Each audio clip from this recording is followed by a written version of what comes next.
Welcome to doubt busters. आज की इस वीडियो के अंदर मैं आपके लिए 10 मजेदार फ्रेजल वर्ब्स लेके आया हूं। अगर आपको नहीं पता फ्रेजल वर्ब्स क्या होते हैं तो प्लीज लर्न कीजिए। फ्रेजल वर्ब होते हैं ग्रुप ऑफ वर्ड्स जो एक वर्ड और एक प्रेपोजिशन से जुड़ के बनता है, और फ्रेजल वर्ब इंग्लिश के बहुत ही इंपॉर्टेंट रोल प्ले करते हैं।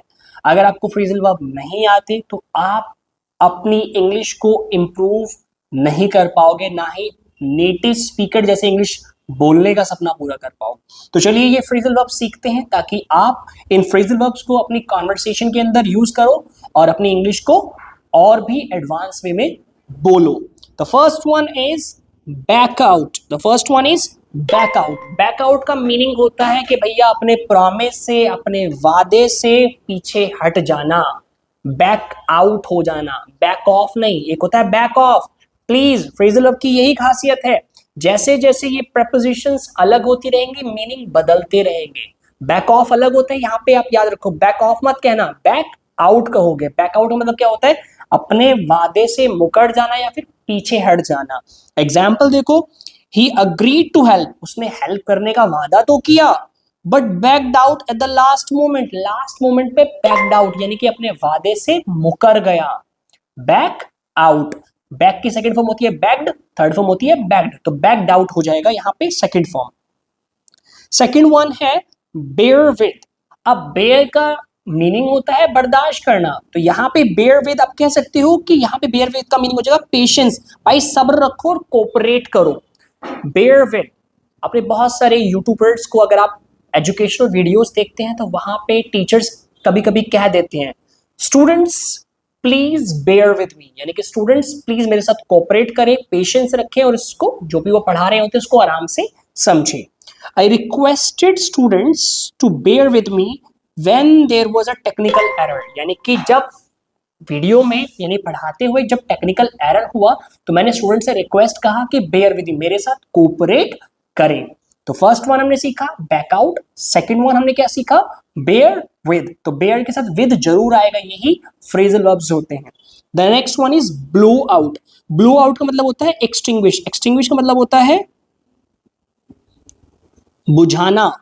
ओके, बेसिकली ब्लो आउट हम आग बुझाने के लिए ना यूज करें, कैंडल बुझाने के लिए यूजुअली यूज करते हैं। वैसे एक्सटिंग्विश का मतलब आग बुझाना होता है, आप सिंपल वर्ड यूज कर रहे हैं एक्सटिंग्विश, तो आप यूज कर सकते हैं like fire brigade extinguish the fire, तो फायर ब्रिगेड ने आग को बुझाया। यहाँ पे ब्लो आउट है बेसिकली कैंडल के लिए यूज होता है, फूक मार के कुछ चीज को बुझाने को कहते हैं ब्लो आउट।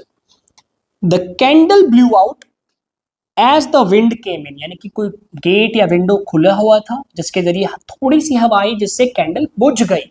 ब्लो आउट की सेकंड फॉर्म पास्ट में हुआ तो ब्लू आउट हो गई। Fourth one is break down. अब कहते हैं यार मेरा तो ब्रेक डाउन हो गया, मतलब कि मेरा इमोशनल कोलैप्स हो गया, मतलब कि भाई मैं सोच ही नहीं पा रहा हूं, मैं बहुत इमोशनल। यहाँ पे ब्रेक डाउन आप मशीन्स के लिए भी यूज कर सकते हैं। इसका मतलब होता है कि स्टॉप फंक्शनिंग, अगर कोई चीज फंक्शन करना स्टॉप कर दे तो उसके लिए आप कह सकते हो ब्रेक डाउन। एग्जाम्पल देखते हैं, while giving evidence in the court she broke down, यानी कि जब वो कोर्ट में एविडेंस प्रोवाइड कर रही थी तो वो ब्रोक डाउन हो गई, यानी कि इमोशनली टूट गई, आंसू आने लगे, कुछ भी इमोशनल ब्रेक डाउन हो गया।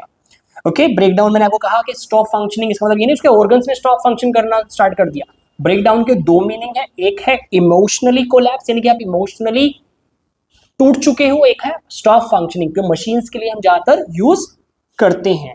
The next one is break out, एक है ब्रेक डाउन, एक है ब्रेक आउट।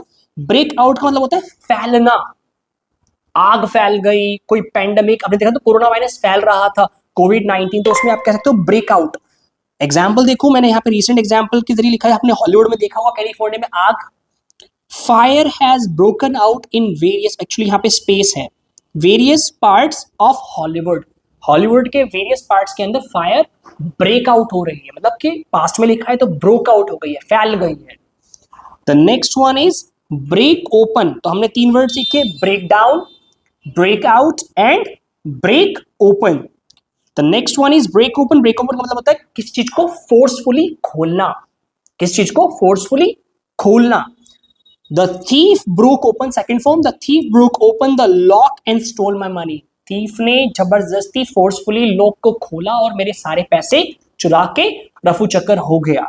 तो आपने देखा ब्रेक ओपन, तो ब्रेक डाउन इमोशनली टूटना, ब्रेक आउट फैलना, और ब्रेक ओपन मतलब फोर्सफुली किसी चीज को खोलना। नेक्स्ट पे चलते हैं। Next one is cool off. Call of का मीनिंग करते हैं किसी चीज को छोड़ देना, अबेंडन कर देना या फिर सस्पेंड कर देना।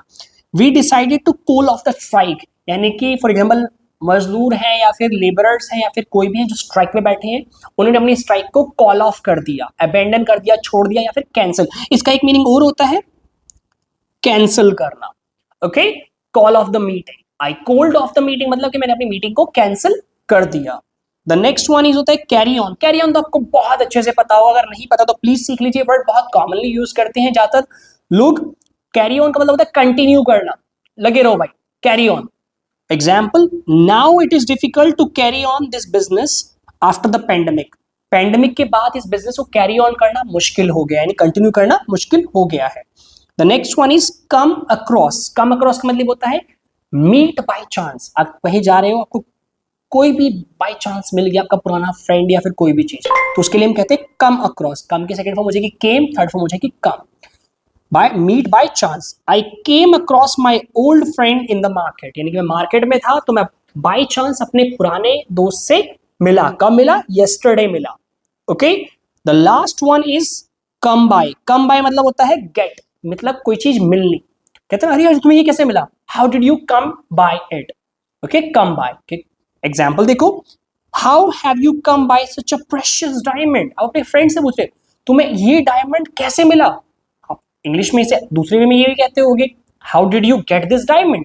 अब ये तो हमारी इंग्लिश हो गई। अब फॉरेनर्स जो होते हैं, नेटिव स्पीकर जो होते हैं, वो ऐसे बोलते हैं, how did you come by this diamond. आपको ये डायमंड कैसे मिला, कहाँ मिला, मतलब उनका कहने का मतलब कि आपको कम बाय मतलब प्राप्त करना, मिलना, गेट। तो आपने देखा ये 10 फ्रेजल वर्ब्स, ये सारी की सारी फ्रेजल वर्ब मैंने डेली कन्वर्सेशन में से उठाई हुई हैं। तो इन फ्रेजल वर्ब्स को आप यूज करें ताकि आप भी फ्लुएंट नेटिव स्पीकर्स की तरह बोल पाएं। अगर आपका उनकी तरह बोलने का सपना है तो प्लीज इन फ्रेजल वर्ब्स को कमेंट सेक्शन के अंदर प्रैक्टिस कीजिए। अगर आपकी कोई गलती होगी तो मैं उसको करेक्ट करूंगा पर्सनली। तो अगर आपको ये वीडियो लेसन पसंद आया हो तो इसे फटाफट लाइक कर दीजिए, अपने फ्रेंड्स के साथ शेयर कर दीजिए, इसे फैला दीजिए हर जगह, ताकि आपके फ्रेंड्स आप अच्छे से इंग्लिश बोल पाएं, इंग्लिश बोलने का सपना पूरा कर पाएं। I hope you have like this video. So if you have like, friend के साथ शेयर कीजिए, फैमिली मेंबर के साथ शेयर कीजिए। Thank you so much.